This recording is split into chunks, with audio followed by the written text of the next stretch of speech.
우리가 항해사라고 가정을 해보죠. 우리는 지금 뉴욕에서 런던까지 가야 합니다. 그런데 출발할 때 1도 정도의 조종 오류가 생겼습니다. 고작 1도? 처음에는 그 차이를 알아볼 수 없었죠.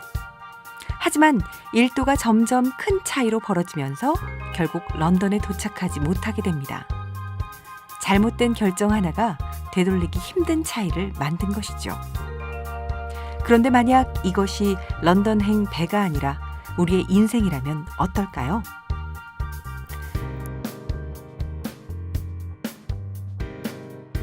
최선의 선택이라 여기고 내린 결정이 후회로 남지 않길 원한다면 결정 흔들리지 않고 마음먹은 대로를 참고해 보시죠. 저자 애니 듀크는 결정을 포커의 배팅에 비유합니다. 포커에서는 한 게임이 벌어지는 동안 최대 20번의 결정을 하게 됩니다. 그리고 게임의 결과는 운이 좋으면 이길 수도, 운이 나쁘면 질 수도 있죠. 배팅의 정도에 따라 얻거나 잃는 양의 크기도 다양하고요. 배팅이란 곧 불확실한 미래에 대한 의사결정입니다. 인생의 순간순간에 내리는 의사결정과 마찬가지인 셈이죠.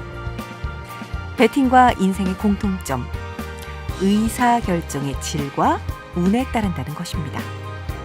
우리는 보통 좋은 결과는 좋은 의사결정에 의한 것이고 나쁜 결과는 나쁜 의사결정에 의한 것이라고 생각합니다. 과연 그럴까요? 음주운전으로 사고 없이 무사히 집에 왔다고 그걸 좋은 결정이라고 생각하지는 않겠죠. 운이 따라준 결과일 뿐이지 그것이 좋은 결정이었다고는 말할 수 없으니까요. 그런데도 우리는 결정 과정이 아닌 결과로 판단하는 우를 범할 때가 많다는 것입니다.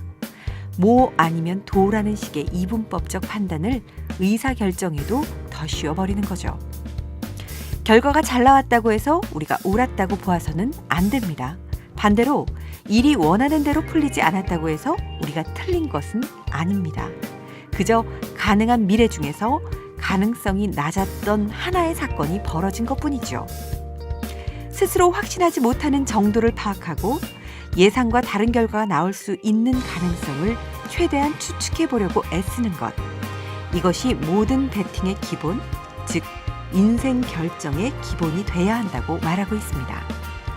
그리고 결과가 나오기까지의 결정 속에 포함되어 있는 실수들로부터 무언가를 배우려는 자세야말로 더 좋은 결정을 하게 하는 방법이라는 거죠. 보통 아이를 기르면서 내리는 선택을 배팅이라고 생각하지는 않죠. 하지만 그것 역시 배팅입니다. 우리의 시간과 돈, 관심을 바탕으로 아이의 미래를 위해 더 나은 선택에 배팅하고 있는 셈이죠. 일이나 이사를 둘러싼 의사결정도 배팅, 영업협상과 계약도, 식사 메뉴를 주문하는 것 역시 배팅입니다. 세상은 알면 알수록 무작위적인 곳입니다. 결과만으로 능력을 판단하게 된다면 자신이 틀렸다고 낙담할 일이 차고 넘치죠. 그런 세상에서 의사결정을 잘 하기 위해서는 10 도구를 이용하는 것도 좋습니다. 당신의 선택이 10분 후, 10개월 후, 또 10년 후에는 어떤 결과를 가져오는지 생각해야 합니다. 우리는 다른 사람에 맞서 배팅하는 것이 아닙니다. 우리가 선택하지 않은 모든 미래에 자신을 상대로 배팅하는 것입니다. 내일을 위한 결정 하셨나요? 그렇다면 배팅하시죠. 지금까지 엄마의 책장이었습니다.